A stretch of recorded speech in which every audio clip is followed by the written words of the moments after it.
안녕하세요. 수다몽더 히스토리입니다. 왕의 남자라는 영화 잘 알고 계시죠? 워낙 흥행한 작품이어서 여러분 잘 알고 계시지 않을까 싶은데, 영화 속 연산군은 우리나라 최고 폭군으로 뽑히는 왕인데, 영화 속에서 남사당패 공길과 모호한 동성애를 나누는 장면이 등장을 하죠. 역사 속에서 왕이나 황제의 동성애가 많이 이루어졌음을 방증하는 내용이 아니었나 싶습니다. 자, 오늘은 중국 역사 속 이 브로맨스, 남자를 사랑한 황제 이야기 해보겠습니다. 여러분, 수다몽 영상은 야사가 포함되어 있습니다. 감상에 주의해주세요. 한나라 황제, 에제 이야기입니다. 제가 전한 말 성제의 황후였는데 지나친 탐욕으로 나라를 망친 조비연 이야기를 한 적이 있습니다. 그 조비연과 그녀의 동생 조합덕이 다른 비빈들은 아이를 낳지 못하게 하고 아이를 낳으면 직접 죽이기까지 하면서 경계를 했지만, 정작 본인들은 아이를 낳지 못해서 성제의 대를 끊어버렸죠. 그래서 결국 성제의 조카 유훈이 기원전 7년 전한 12대 황제가 되는데, 그가 바로 에제입니다. 에제는 즉위 초기 스스로 검소하게 생활을 했고, 신하들에게도 사치스러운 생활을 않도록 권고하는 등 나라를 안정시키기 위해 꽤 노력을 많이 합니다.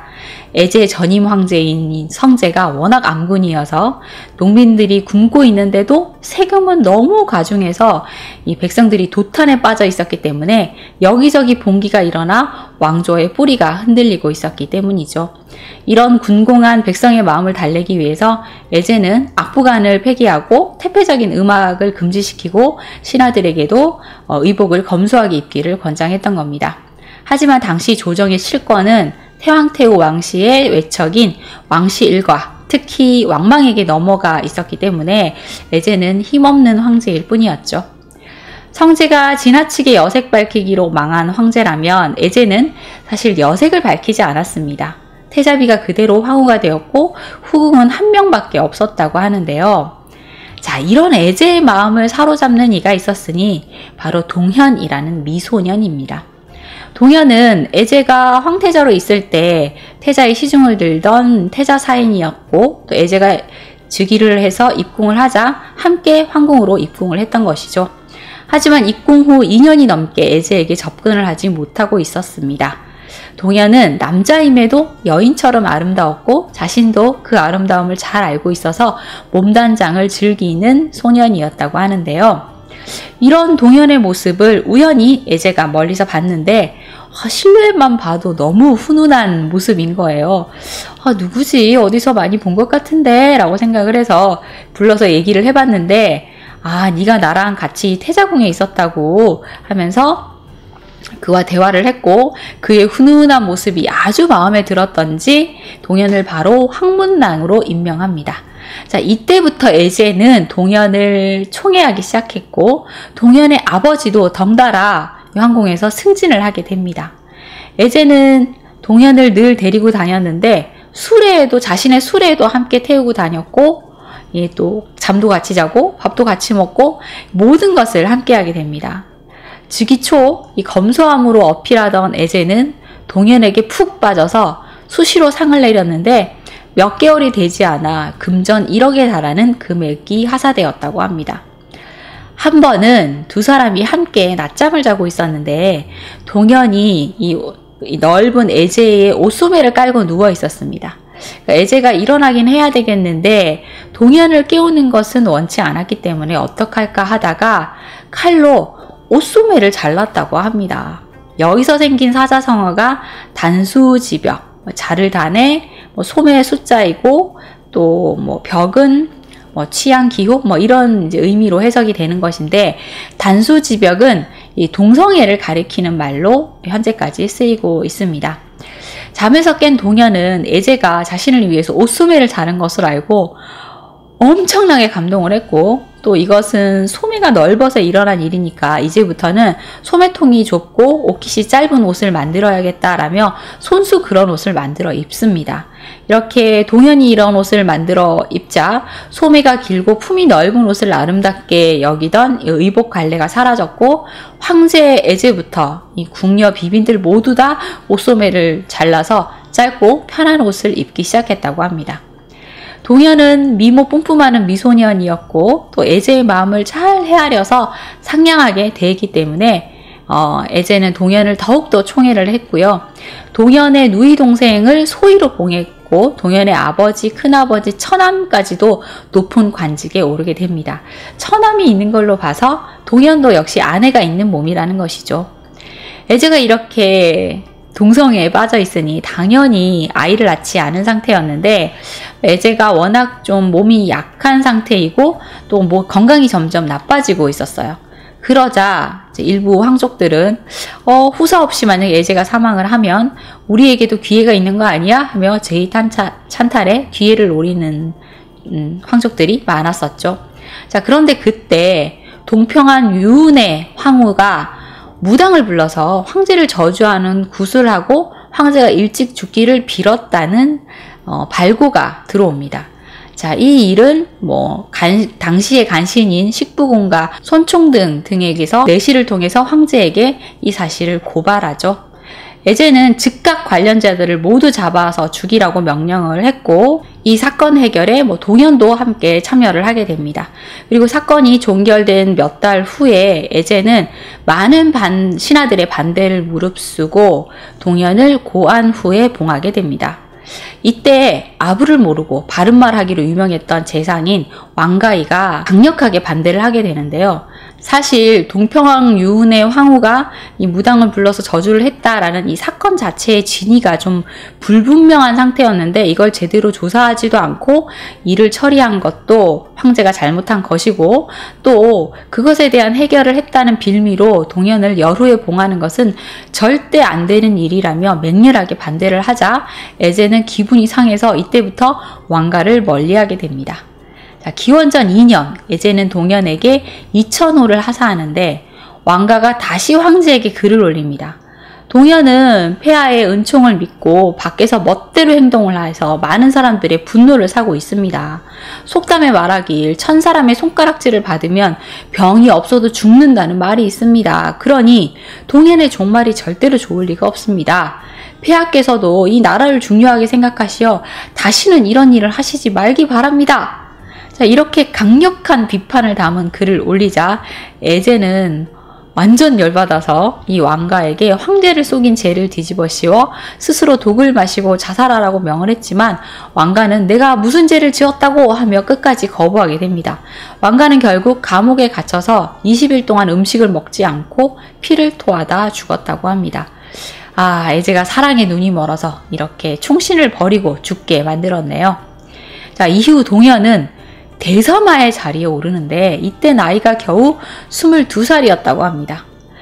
사실 동현은 겉모습만 번지르 할 뿐이지 실제로 재능이나 학식이 전혀 없는 사람이었는데 이렇게 중요한 대사마라는 직책에 동현을 앉히다니 애제는 무슨 생각이었을까요? 대사마는 오늘날의 국방부 장관쯤에 해당되는 아주 중요한 자리인데 말이죠. 사실 애제 즉위 초기 이 외척 왕씨 일가가 권력을 독점하고 있었는데 애제는 군권을 되찾기 위해서라도 이 왕씨의 권력을 제거해야겠다는 생각을 했어요. 그래서 자신의 외척인 정씨를 이용해서 이 왕씨 외척을 밀어내고 정씨 일가로 대체를 합니다. 그래서 대사마 자리에 자신의 외척인 정명이 자리를 차지하고 있었는데 또 이 역시 경계를 해야 됐기 때문에 대사마 정명을 파면하고 그 자리에 동명을 앉힌 것이죠. 꼭두각시인 동현을 이 대사마에 앉히고 실제 업무는 애제가 처리를 함으로써 군권을 가지려고 한 것이고 짧은 기간이나마 애제가 군권을 장악한 황제가 되기도 했습니다.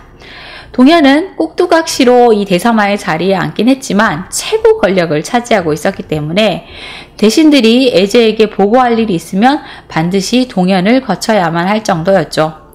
애제는 또 동현에게 웅장하고 아름다운 대저택을 지어서 살게 해주었고 황궁의 진귀한 보물을 마음대로 골라서 가질 수 있게 해줍니다. 심지어 황제가 사용하는 의복, 또 이 혁대, 수레, 말 이런 것도 다 똑같이 사용할 수 있게 해주었고 동현의 아내와 여동생에게까지 엄청난 하사품을 내렸다고 하네요.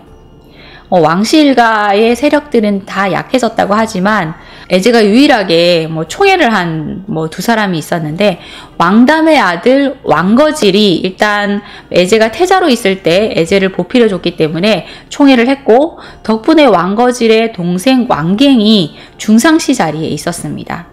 그리고 그러던 어느 날 에제가 연회를 베풀어서 이 동현 부자와 또 여러 친척들을 초대를 했고, 그 자리에 왕거질과 왕갱 형제도 참석을 하게 되었죠.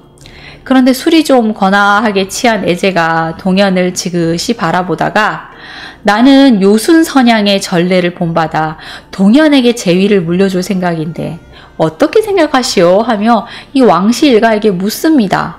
이 당황한 왕갱이, 이 천하는, 이 나라는 원래 고황제의 나라이니 당연히 유씨 자손이 물려받아야 되지 않겠습니다?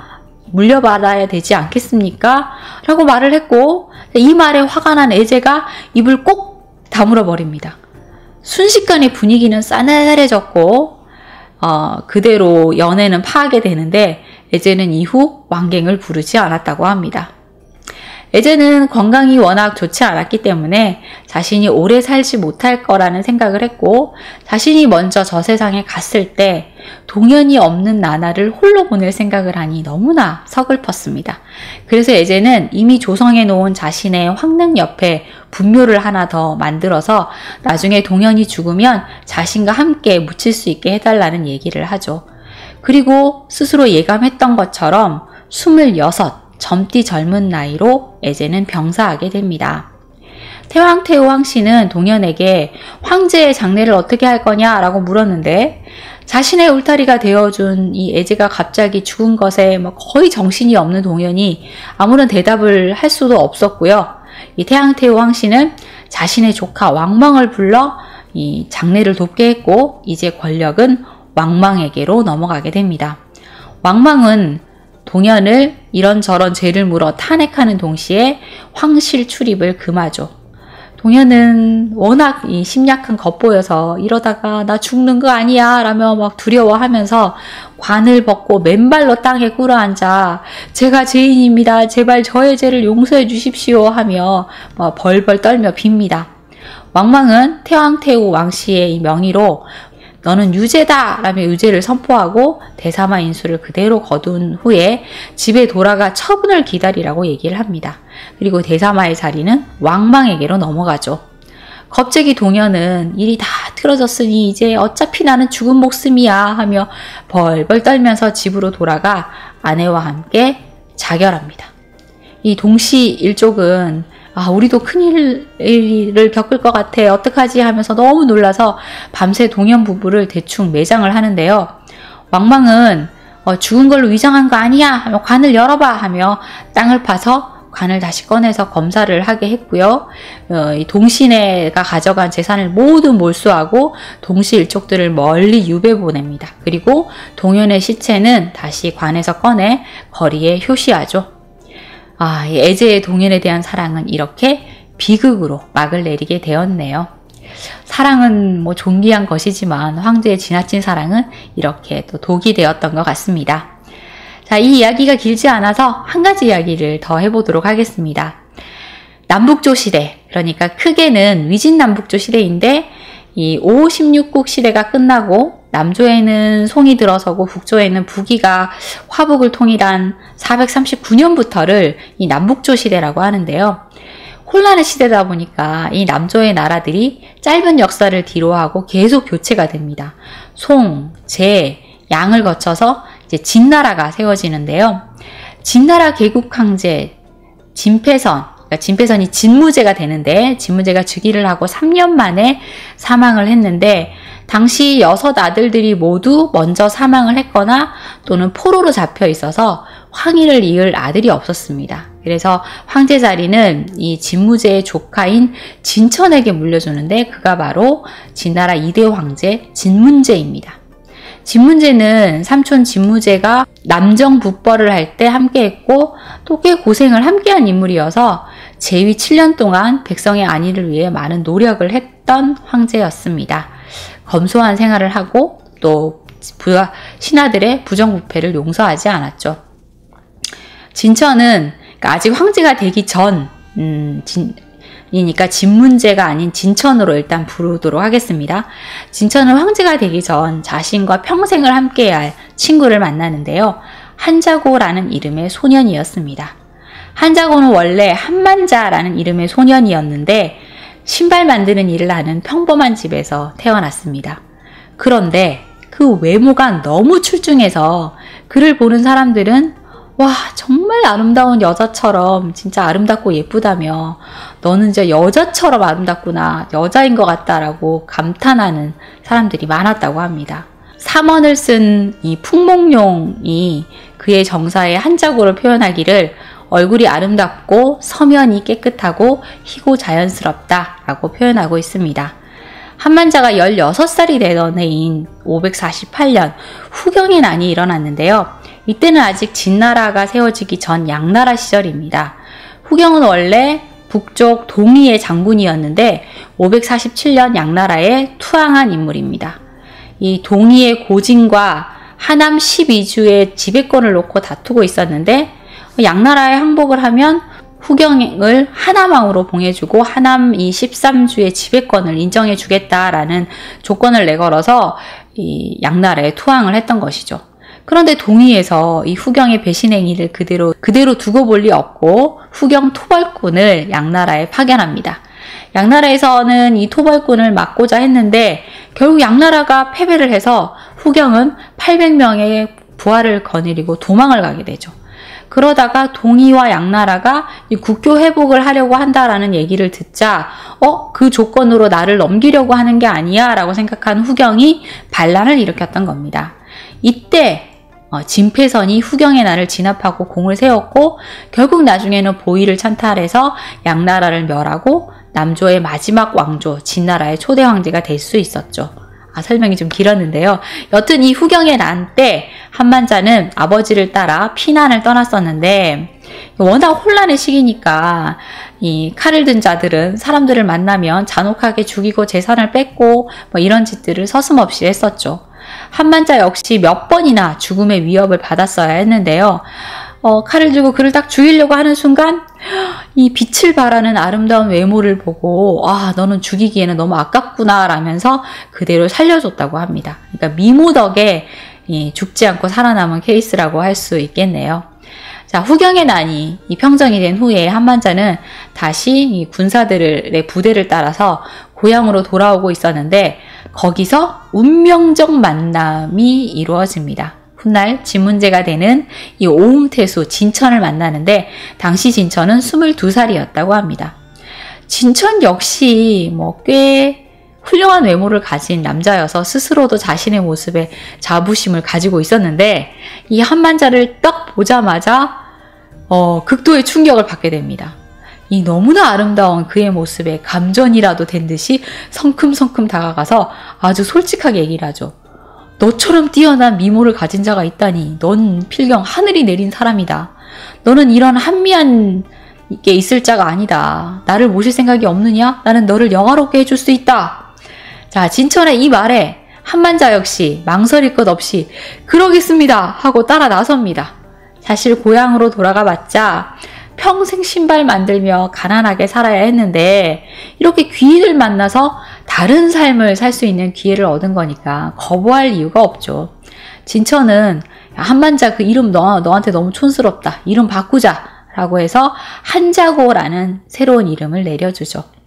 한자고는 이 번쩍번쩍 빛나는 이 엄청난 외모를 가졌을 뿐만 아니라 가르쳐 보니까 여러 방면에 뛰어난 재능이 있는 활방미인이었던 겁니다. 학문을 가르치면 학문도 쑥쑥 잘도 익히고 말을 가르치면 말도 잘 타고 활도 잘 쏘고 여러 방면에서 실력이 쑥쑥 늘어서 진천을 보좌할 수 있는 위치에 오르죠. 진천은 사실 성격이 굉장히 불같고 화를 잘 내는 그런 성격이었는데 그럴 때마다 한자고가 진천을 진정시켜줬다고 해요. 마음을 잘 헤아려주고 화가 난 것을 잘 풀어주는 그런 모습을 보였는데 사실 이 아름다운 한자고의 얼굴만 봐도 화가 사르륵 사라지지 않았을까라는 생각이 들긴 합니다. 한자고는 이후 진천의 그림자와 같은 존재가 돼서 잠시도 떨어지지 않고 함께했고 또 진천을 보좌하게 됩니다. 함께 훈련하고 함께 전쟁터에 나가고 함께 일하고 함께 밥 먹고 함께 잠들었다고 하네요. 진천은 한자고를 늘 곁에 두고 깊이 총애했다고 합니다. 전투 능력도 또 엄청나게 탁월했던 한자고는 두감의 반란을 진압한 후에는 진천이 따로 이 한자고가 거느릴 수 있는 병사들을 또 붙여줘서 부대를 지휘할 수 있게 해줬다고 하고요. 또 한자고가 나중에 진천을 따라 장표를 토벌하는데 큰 공을 세운 이후에는 거의 대부분의 병사들이 다 한자고가 지휘할 수 있도록 맡겼다고 합니다. 진천의 사병들은 한자고가 거의 지휘를 한 거나 마찬가지였는데 또 자신을 믿어주는 주군에게 보답이라도 하듯 한자고는 계속 공을 세웠다고 하네요. 그리고 또 인품도 아주 훌륭했던지라 병사들을 따뜻하게 대했고 뛰어난 리더십으로 병사들이 또 한자고를 잘 따랐다고 합니다. 또 재물 욕심이 별로 없어서 하사품을 받으면 다 또 병사들에게 나눠줘서 병사들이 또 한자고를 더 많이 따랐다고 하네요. 어느 날 진천이 한자고에게 사람들이 말이야 나한테 이 제왕이 될 상이 있다고 하는데 만약에 그 상대로 내가 황제가 되면 너를 황후로 만들어 줄 거야 라는 말을 했고 한자고는 아 좋죠. 옛날에는 여황제가 있었으니 지금 남자 황후가 없으리라는 법도 없죠. 당신께서 황제가 되고 내가 황후가 된다면 다른 사람이 무슨 소리를 하든 신경 쓰지 않겠습니다 라는 대답을 했다고 합니다. 한자고의 지나치게 아름다운 외모는 많은 불편을 주기도 했는데요. 그를 보는 여인들이 다 그에게 반해버린 겁니다. 진패선의 딸 그러니까 공주조차도 한자고에게 반해서 상사병이 났다고 하는데요. 공주는 원래 왕안이라는 남자와 약혼을 한 상태였는데 하녀에게 내 약혼자는 진짜 잘생겼다. 세상에서 이 왕안보다 잘생긴 남자는 없을걸 하며 자랑을 했습니다. 그때 하녀가 한자고에 대한 소문을 듣지 못했습니까? 세상 모든 남자를 통틀어서 가장 잘생긴 남자는 한자고입니다 라는 대답을 해요. 여기에 화가 난 공주가 참 잘생겼으면 얼마나 잘생겼다고 어디 얼굴이나 한번 보자 하며 한자고를 직접 보러 갔죠. 그런데 이 남자 잘생겨도 너무 잘생긴 겁니다. 공주는 한눈에 한자고에게 빠져버렸고 집안의 보석, 장신구를 마구마구 훔쳐다가 한자고에게 선물을 했는데 한자고는 모두 거절, 도통 공주의 사랑을 받아주지 않는 겁니다. 상사병이 난 공주는 결국 한자고를 내내 그리워하다 피를 토하고 죽었다라는 그런 일설이 전해지고 있네요. 진나라의 초대 황제 진패선, 그러니까 진무제가 사망을 하고 적통 후사가 없는 상황에서 안팎의 혼란이 계속됐는데 이때 진무제의 황후인 장황후가 임천왕 진천을 불러들였고 진천이 보위에 올라 진문제가 된 것이죠. 진문제는 어린 나이에 결혼을 해서 심씨 부인이 있었는데 그녀가 그대로 황후 심씨가 됐고 사실 후궁도 8명이나 되고 또 스라에는 12남 2녀를 두었다고 해요.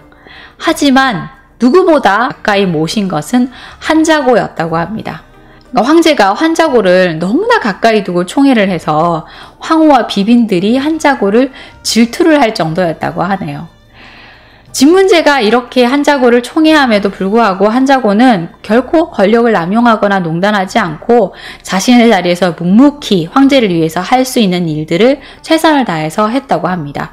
한자고는 우군 장군에 봉해져 군대를 이끌고 진나라 국경 안정에 또 힘을 썼고 또 반란을 진압한 이후에 여러 가지 또 공을 세워서 무장의 최고위직인 삼풍관직 우위 장군의 자리까지 오르게 됩니다. 자, 그러다가 진문제가 40세에 들어서 병이 들어 자리에 눕게 되는데 이때 그의 곁을 한시도 떨어지지 않고 돌본 이가 한자고입니다.